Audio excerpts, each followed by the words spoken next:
যেতে পারি কিন্তু কেন যাব? অনুব্রত মণ্ডলের এসডিপিও অফিসে না যাওয়া নিয়ে এতদিন তার মনোভাবকে এভাবেই দেখছিলেন বিরোধীরা। আজ তিনি গেলেন, 2 ঘন্টার জিজ্ঞাসাবাদের মুখোমুখি হলেন। তার এই যাওয়া বা না যাওয়া কি সম্পূর্ণ দলের নির্দেশে হলো? জিজ্ঞাসাবাদের শেষে হাসি মুখে বেরোলেন অনুব্রত মণ্ডল। এটা কিসের ইঙ্গিত? এরপর কোন পদক্ষেপের দিকে হাঁটতে পারে পুলিশ? নিঃসন্দেহে সেদিকেও আমাদের নজর থাকবে। এরই পাশাপাশি নজর থাকবে রবীন্দ্রনগর নির্যাতন কাণ্ডে পুলিশের জালে আজ ধরা পড়েছে মূল অভিযুক্ত মুম্বাই থেকে। কিন্তু সেই নাবালক যার উপর নির্যাতন করা হচ্ছিল, উল্টো ঝুলিয়ে যাকে পেটানো হয়েছিল, ইলেকট্রিক শক দেওয়া হয়েছিল, তার খোঁজ এখনো পর্যন্ত পাওয়া গেল না। আলোচনা তা নিয়ে চলবে, কিন্তু শুরুতে আজকের গুরুত্বপূর্ণ বিষয়। অবশেষে হাজিরা অনুব্রতর। কুকথার 7 দিন পর এসডিপিও অফিসে 2 ঘন্টা জিজ্ঞাসাবাদ। কেস্টোর 3:25 থেকে শুরু হয়েছিল জিজ্ঞাসাবাদ, 2 ঘন্টা চলেছে। প্রশ্ন এড়ানোর চেষ্টা, পেছনের গেট দিয়ে এসডিপিও অফিসে অনুব্রত মণ্ডল। নিঃসন্দেহে কি এড়ানোর চেষ্টা করেছেন আজ অনুব্রত মণ্ডল? সাংবাদিকদের বাইপাস করে উল্টো ঝুলিয়ে মার, ইলেকট্রিক শক, গ্রেফতার মূল অভিযুক্ত। কিন্তু এখনো নিখোঁজ, নির্যাতিত। আজকে মূল অভিযুক্ত সহ 3 জনকে গ্রেফতার করেছে পুলিশ। না মিলেছে ভাতা, না নিয়োগের আশ্বাস। বিকাশ ভবন অভিযান, গ্রুপ সি এবং গ্রুপ ডি চাকরি হারাদের তারা একটি ডেপুটেশন দিয়েছেন বলে জানা যাচ্ছে, কিন্তু তারপর কি হবে, তাদের ভবিষ্যৎ কোন দিকে, এটাও প্রশ্ন। কিন্তু শুরুতে আপনাদের এইটা দেখাতে চাইবো, যখন অনুব্রত মণ্ডল বেরোচ্ছেন তখন একেবারে হাসি মুখে বেরোচ্ছেন। 2 প্রতিনিধি, একদিকে এসডিপিও অফিস থেকে পার্থপ্রতিম ঘোষ রয়েছেন, অন্যদিকে বোলপুরে যে পার্টি অফিস সেখান থেকে আমাদের প্রতিনিধি ভাস্কর মুখোপাধ্যায় রয়েছেন। দুজনের কাছে আসবো, কিন্তু যখন বেরোচ্ছেন 2 ঘন্টার জিজ্ঞাসাবাদ সম্পূর্ণ করে অনুব্রত মণ্ডল, তার বডি ল্যাঙ্গুয়েজ একেবারে প্রত্যয়ী হাসি মুখে বেরোচ্ছেন। তারপর সেখান থেকে শুরু করে পার্টি অফিস যাওয়া পর্যন্ত পুরোটা এই প্রতিবেদনে রাখবো আপনাদের জন্য। বেরোচ্ছেন এই মুহূর্তে অনুব্রত মণ্ডল এসডিপি অফিস থেকে বেরোচ্ছেন তিনি। আমরা দেখতে পাচ্ছি যে 2 ঘন্টা জিজ্ঞাসাবাদের পর অনুব্রত মণ্ডল তিনি কিন্তু বেরোলেন এবং তিনি এই মুহূর্তে এসডিপিও দপ্তর থেকে বেরোলেন। অনুব্রত মণ্ডলকে জিজ্ঞাসাবাদ করা হলো, আমরা দেখতে পাচ্ছি এই মুহূর্তে অনুব্রত মণ্ডল তিনি বেরিয়ে আসছেন। 2 ঘন্টা জেরা এবং জিজ্ঞাসাবাদের পর অনুব্রত মণ্ডল তিনি কিন্তু বেরোলেন।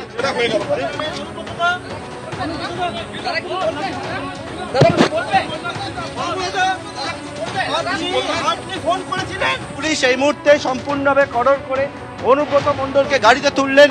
আমরা দেখতে পাচ্ছি যে অনুব্রত মণ্ডল 2 ঘন্টা পরে জিজ্ঞাসাবাদের পরে বেরিয়ে এলেন। যদিও বারবার জিজ্ঞেস করা হচ্ছে অনুব্রত মণ্ডল কিন্তু কিছু জানাচ্ছেন না। অনুব্রত মণ্ডল এই মুহূর্তে এসডিপি অফিস ছেড়ে বেরিয়ে যাচ্ছেন। এটি ব্ল্যাক কালারের গাড়িতে করে তিনি বেরোচ্ছেন।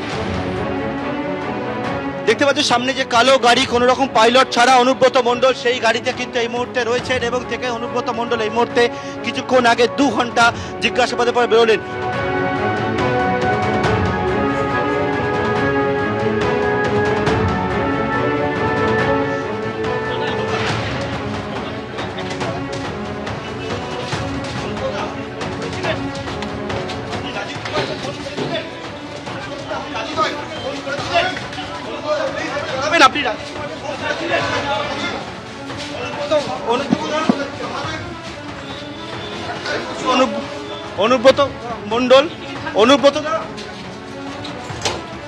অনুব্রত মণ্ডল কোনো প্রশ্নের উত্তর দিলেন না। তিনি ঘাড় নাড়িয়ে বললেন যে কোনো উত্তর তিনি দেবেন না এবং এই মুহূর্তে একেবারে লিফট ব্যবহার করে অনুব্রত মণ্ডল তিনি কিন্তু যে কার্যালয় রয়েছে সেই কার্যালয়ে তিনি প্রবেশ করেছেন। এটা হচ্ছে যে কার্যালয় দোতলা, সেখানে অনুব্রত মণ্ডল যার ভেতরে থাকবে এই দরজা সম্পূর্ণ বন্ধ করে দেওয়া হলো। এই মুহূর্তে অনুব্রত মণ্ডল একেবারে এসডিপিও দপ্তর থেকে এসে যে কার্যালয় রয়েছে বোলপুরের সেই তৃণমূল কংগ্রেসের কার্যালয় সেখানে এসে পৌঁছালেন। আমি সরাসরি বোলপুরের এসডিপিও অফিসে নিয়ে যাব। পার্থপ্রতিম ঘোষ আমাদের প্রতিনিধি সেখান থেকে রয়েছেন। এইটা আমাকে জানাও পার্থ, 2 ঘন্টার জিজ্ঞাসাবাদে কি হলো? আর কি ডেকে পাঠানো হবে নাকি অনুব্রত মণ্ডলকে? সন্তুষ্ট পুলিশ? দেখো, পুলিশের তরফ থেকে এই বিষয়ে এখনো পর্যন্ত কিছু জানানো হয়নি, তবে কিছুক্ষণ পরে হয়তো জানানো হবে। তবে 2 ঘন্টা অনুব্রত মণ্ডলকে জিজ্ঞাসাবাদ করা হয়েছে। মূলত পুলিশের তরফে বলা হয়েছে যে এফআইআর রুজু করা হয়েছে অনুব্রত মণ্ডলের বিরুদ্ধে, যাতে মোট 4টি ধারা, 2টি জামিনযোগ্য ধারা এবং এই ফোন কল এবং এই ফোনের যে রেকর্ডিং ভাইরাল সেই সংক্রান্ত বিষয়ে জিজ্ঞাসাবাদ করা হয়েছে। 3:25 থেকে এই যে এসডিপিও দপ্তর রয়েছে শান্তিনিকেতনে বোলপুরে, যেখান থেকে এসডিপিও এবং পুলিশের অফিসাররা গত শনিবার থেকে অপেক্ষা করছিলেন অনুব্রত মণ্ডলের জন্য, কিন্তু সময় আসলো 11টা, অনুব্রত মণ্ডল আসছিলেন না। শনি গেল, রবি গেল এবং রবিবার দিনকে বলে দেওয়া হলো 5 দিনের জন্য একবার রেস্ট চিকিৎসকের দেওয়া হয়েছে। অপেক্ষা করছিল পুলিশ, কিন্তু পুলিশের তরফ থেকে বলা হয় যে প্রথম নোটিশ হাজিরা এড়ালেন, দ্বিতীয় নোটিশে হাজিরা এড়ালেন, তারপরে কি করবেন অনুব্রত মণ্ডল, কি করবে পুলিশ, সেই নিয়ে প্রশ্ন উঠছিল। আজকে 3:25 থেকে 5:25 পর্যন্ত 2 ঘন্টা অনুব্রত মণ্ডলকে জিজ্ঞাসাবাদ করা হলো। তারপরে এই এসডিপি অফিসে যখন অনুব্রত মণ্ডল প্রবেশ করেছেন, এই যে রাস্তা রয়েছে পিছন দিকে, এই পিছনের রাস্তা দিয়ে অনুব্রত মণ্ডল যখন 3:25 নাগাদ আসেন, সংবাদ মাধ্যমকে এড়িয়ে এখানে প্রবেশ করেন। বেরোবার সময় একবারে হাঁটলেন এবং মুচকি হাসলেন এবং হেসে গাড়িতে উঠে সোজা এসডিপিও অফিসের শান্তিনিকেতন থেকে বোলপুরের যে দলীয় কার্যালয়, এইখানে কিন্তু একটা পরিকল্পনার বদল আছে, যেটা আমাদের প্রতিনিধি ভাস্কর বলবে। কারণ শুরুতে পরিকল্পনা ছিল যে আগাম জামিনের জন্য কোর্টে যেতে পারেন অনুব্রত মণ্ডল, শেষ মুহূর্তে সিদ্ধান্ত বদল হয়েছে। ভাস্কর, এই মুহূর্তে সিদ্ধান্ত বদলটা কোন প্রেক্ষিতে হলো? এখনো বোধহয় অনুব্রত মণ্ডল পার্টি অফিসে রয়েছেন। একদমই এই মুহূর্তে অনুব্রত মণ্ডল পার্টি অফিসে রয়েছেন এবং তার যা ঘনিষ্ঠ তাদের সঙ্গে তিনি আলোচনা করছেন এবং মূলত যেটা জানা যাচ্ছে যে পরবর্তী পদক্ষেপ কী হবে। কারণ আজকে তার প্রথম যেটা আমরা জানতে পেরেছিলাম সকালে যে অনুব্রত মণ্ডল আজকে জামিনের জন্য আবেদন করে এবং তার প্রস্তুতিও কিন্তু শুরু হয়েছিল সিউড়ি এবং বোলপুর কোর্টের দুটোতেই যে প্রস্তুতি শুরু হয়েছিল। তার যে আইনজীবীরা রয়েছে তারা কিন্তু সেখানে গেছিলেন, কিন্তু বেলার দিকেই এই পরিবর্তন কিন্তু পুরোটা ঘুরে যায়। কারণ এই অনুব্রত মণ্ডলের ঘনিষ্ঠ গগন সরকার তিনি জানিয়েছিলেন যে দল যেভাবে বলবে অনুব্রত মণ্ডল সেইভাবে চলবে। তাহলে কি দলের কোনো নির্দেশ ছিল যে সরাসরি পুলিশের মুখোমুখি হওয়ার জন্য তাকে নির্দেশ দেওয়া হয়েছিল?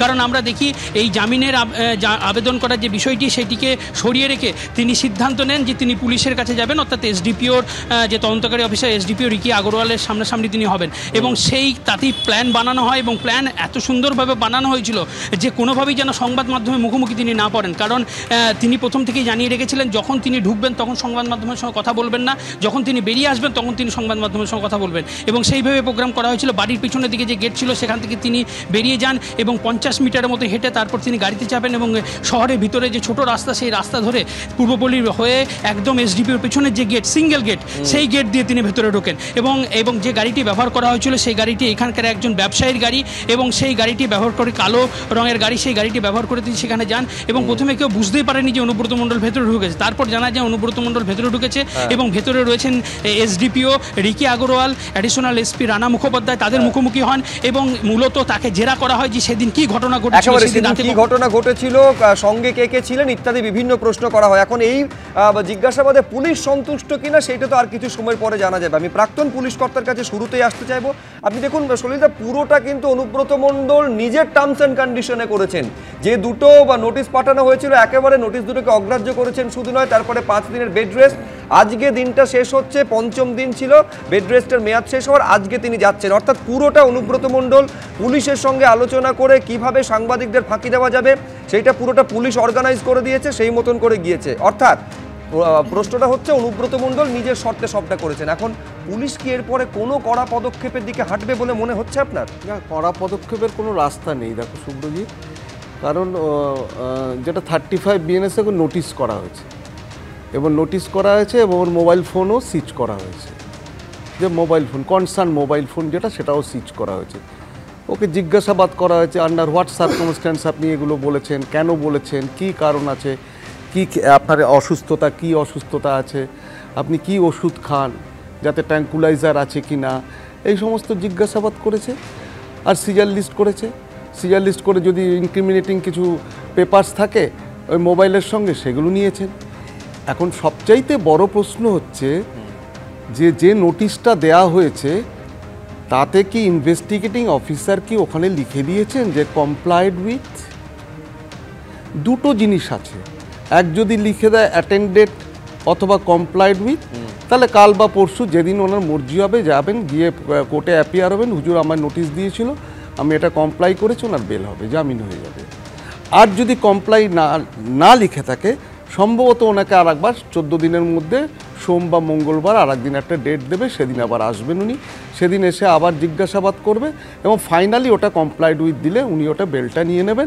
এর মধ্যে যেটা হবে সেটা হচ্ছে পুলিশ একটা ইনভেস্টিগেটিং অফিসার একটা প্রেয়ার দেবে জুডিশিয়াল ম্যাজিস্ট্রেটকে, সিজিএমকে একটা প্রেয়ার দেবে যে ওর যাতে ভয়েস স্যাম্পল নেওয়া হয় in presence of a judicial magistrate, then a necessary order may kindly be passed to depute a judicial magistrate and date may kindly be fixed. সেটা করার পরে যখন ডেট ফিক্স করে দেবে তখন ওকে একটা নোটিশ করবে যে তুমি ওদিন অ্যাপিয়ার হও কোর্টে, to give your voice sample. মানে আপনি বলছেন আজকে অনুব্রত মণ্ডল এই ইন্টারোগেশনটা ফেস করে একেবারে অত্যন্ত একটা স্বস্তিদায়ক জায়গায় তিনি রয়েছেন, তম জায়গায়। বেশ, আমি এইখানে শারদদত্ত বাবুর কাছে এইখানে আসতে চাইবো। শারদবাবু, দেখুন কি ভেতরে কথা হয়েছে, অনুব্রত মণ্ডলকে কতটা কিরকম কঠোর প্রশ্নের মুখে পড়তে হয়েছে এগুলো তো কিছুই আমরা জানি না, কিন্তু মানে মুখের ভাষার মধ্যে মনের প্রতিফলন অনেকটা পাওয়া যায়, শরীরী ভাষার মধ্যে। আজকে যখন তিনি বেরোচ্ছেন, কি অবস্থায় তিনি ঢুকেছেন আমরা কেউ জানি না, কারণ সংবাদ মাধ্যমকে এড়ানোর তার যে প্রচেষ্টা সেখানে তিনি সফল হয়েছেন। বেরোনোর সময় একেবারে অনুব্রত স্টাইল যাকে বলে, পেছনে হাত দুটোকে পেছন দিকে রেখে সামনে একেবারে গটগট করে হাঁটতে হাঁটতে মুখে এক চিলতে হাসি, এই হাসিটা একেবারে পার্টি অফিস পর্যন্ত বহাল ছিল বলে জানা যাচ্ছে। কিসের ইঙ্গিত বলে মনে হচ্ছে? স্ক্রিপ্ট লেখা হয়ে গেছে কালীঘাটে, সেই স্ক্রিপ্ট যে কালীঘাটের স্ক্রিপ্ট, সেই স্ক্রিপ্টের আজকে নাটকটা সামনে দেখিয়ে দিলেন অনুব্রত গোল। যে তৎপরতার সঙ্গে রাজ্য পুলিশ, কলকাতা পুলিশ শর্মিষ্ঠা পালনিকে হরিয়ানার গুরুগ্রাম থেকে তুলে নিয়ে চলে এলো, 24 ঘন্টার মধ্যে কলকাতার হাজতে পুরে দিল। আজকে তৎপরতা কোথায়? জামিন অযোগ্য ধারায় অনুব্রতর যে কটা মামলা দায়ের করা হয়েছে, এফআইআর দায়ের করা হয়েছে, বোলপুর পুলিশ তার 15 গজের মধ্যে থাকেন। শারদদত্ত বাবু, অনুব্রত মণ্ডল আজকে তো বুক ঠুকে বলবেন আমি হচ্ছে ল অ্যাবাইডিং সিটিজেন, প্রমাণ করলাম পুলিশের ইন্টারোগেশন ফেস করে। সেই একটাই জিনিস বলছি, রক্ষা কবচটা কোথায়? জামিন অযোগ্য ধারায় এফআইআর, কিন্তু অ্যারেস্ট হলো না। কোথায় বসে আছেন? রক্ষা কবচ কোথায়? না তৃণমূলের অফিস। আমি বারবার বলি, এই পার্টিটা যে নাড্ডা গাড্ডা হাড্ডাকে বলে, যার অল ইন্ডিয়া প্রেসিডেন্ট, যে ভাষায় তারা কথা বলে, অনুব্রত তারই প্রতিফলন, নতুন কিছু নয়। এই তৃণমূল পার্টির কোনো ধর্ম নেই, অধর্ম আছে, জাত নেই, বজ্জাতি আছে, সংস্কৃতি নেই, অপসংস্কৃতি আছে। এদের কোনো সংস্কৃতি আছে? যার সর্বভারতীয় দলনেত্রী বলেন নাড্ডা গাড্ডা হাড্ডা, এবং তার অনুব্রত তো ওই চড়াম চড়াম গুড় বাতাসা। আজকে তো পুলিশ অফিসার সামনে বসে গুড় বাতাসা খেয়ে এখন আবার চড়াম চড়াম বলবেন তৃণমূল অফিসে। রক্ষা কবচের ঢাল হচ্ছে কালীঘাট। তো তাদেরকে রাজ্য পুলিশ আর কলকাতা পুলিশ কি করবে?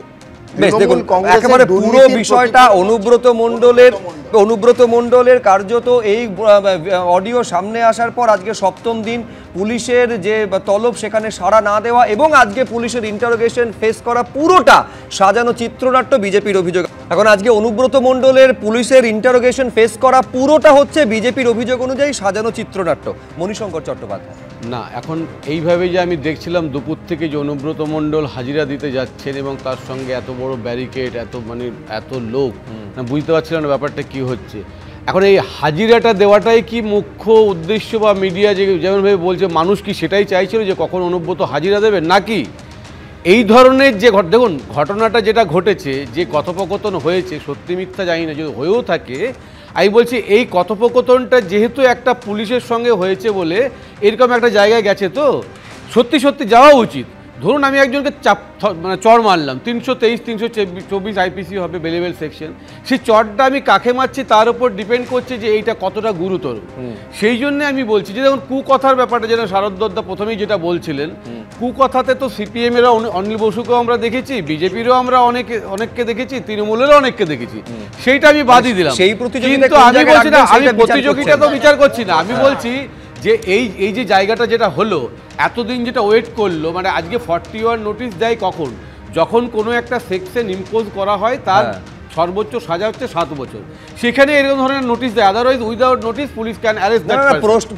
প্রশ্ন উঠছে যে এই নোটিশটা দেওয়ার প্রশ্নটা একাধিক, যে মেডিকেল সার্টিফিকেট যেটা দেওয়া হলো সেটা দিচ্ছেন না, না একই সঙ্গে এটার সঙ্গে আমি অনুব্রতর কথা বলছি না, আমি অনুব্রতর প্রাইভেট কলেজে অনুব্রত সেখান থেকে দিচ্ছেন, সেখানকার ব্যাড ব্যবহার করে অভিযোগ, তিনি তো চৌধুরীর খোঁজ পাওয়া যাচ্ছে না। আমি বলছি যার বিরুদ্ধে অভিযোগ সে আপ্রাণ চেষ্টা করবে, কিভাবে আমি সেটা এড়াবো, এটা একটা দিক। সে তো ফেস করবে স্ট্র্যাটেজি হতে পারে, কিন্তু পুলিশের একটা চেক লিস্ট থাকা উচিত যে যদিও এখানে নোটিশ দেওয়ার কথা কিন্তু অ্যারেস্ট করা যায় কেন। আমার কথা হচ্ছে, আমি এবার একটু দুটো তিনটে একটু কথা বলি, সেটা হচ্ছে যে শুনলাম অনেক কিছু ভাষা মনিদা বললেন, শুনলাম, বোঝার চেষ্টা করছিলাম যে আসলে কি বলতে চাইছেন, কিন্তু আমার যে কটা কথা মনে পড়ছে এই মুহূর্তে, অনুব্রত মণ্ডল পুলিশের কাছে গেলেন বা পুলিশের সঙ্গে অনুব্রত মণ্ডলের এই ধরনের কথোপকথন হচ্ছে, এই তো প্রথমবারের ঘটনা নয়। পুলিশকে বোম মারার কথা অনুব্রত মণ্ডলই আগে বলেছিলেন, সেদিন পুলিশ কি করছিল? আর দ্বিতীয়ত হচ্ছে যে কোন পুলিশ ব্যবস্থা নেবে, কোন পুলিশ ব্যবস্থা নেবে এর বিরুদ্ধে? যে পুলিশ একসময় ওই শিব ঠাকুর মণ্ডলকে দিয়ে কেস করিয়েছিল অনুব্রতর নামে, নিয়ে নিজের হেফাজতে নিতে চেয়েছিল কারণ সিবিআই এর গ্রেফতারি যাতে এড়াতে পারে, সেই পুলিশ আজকে দাঁড়িয়ে অনুব্রতর বিরুদ্ধে আবার ব্যবস্থা নেবে? আর এই সমস্ত নাটক আমাদেরকে বিশ্বাস করতে হবে? একদম বিশ্বাস করছি না। অনুব্রত মণ্ডল খারাপ কথা বলেছে, সামনে এসেছে, সেই নিয়ে তোলপাড় হয়েছে এবং মানে একদম অত্যন্ত খারাপ কুরুচিকর ভাষায় কুরুচিকর মন্তব্য করেছে, সেই নিয়ে এটা হয়েছে বলে আজকে এই আইওয়াসটুকু করতে বাধ্য হলো। কিন্তু আমার এখানে একটাই কথা যোগ করার আছে, খুব সিরিয়াস কথা, সেটা হচ্ছে অনুব্রত মণ্ডল, সে হচ্ছে তাকে পুলিশ গায়ে হাত দিতে পারে না, ছুঁতে পারে না, কিন্তু ইউটিউবারদের কাছে হুমকির ফোন আসে, এমনকি এবিপি আনন্দ কেন খবর সম্প্রচার একেবারে একেবারে শুধুমাত্র সেটা কেন বারে বারে যেন দেখানো না হয় এই রকম একটা, আমি অনেকে বলছেন পরোক্ষে হুমকি পর্যন্ত দেওয়া হচ্ছে। কোথাও অনুব্রত মণ্ডলের বিরুদ্ধে যে কড়া ব্যবস্থাটা এতদিন নেওয়া উচিত ছিল সেটা 7 দিন সময় লেগে গেল পুলিশের নিতে। একটা ছোট্ট বিরতি নেব, বিরতির পর আবার ফিরছি।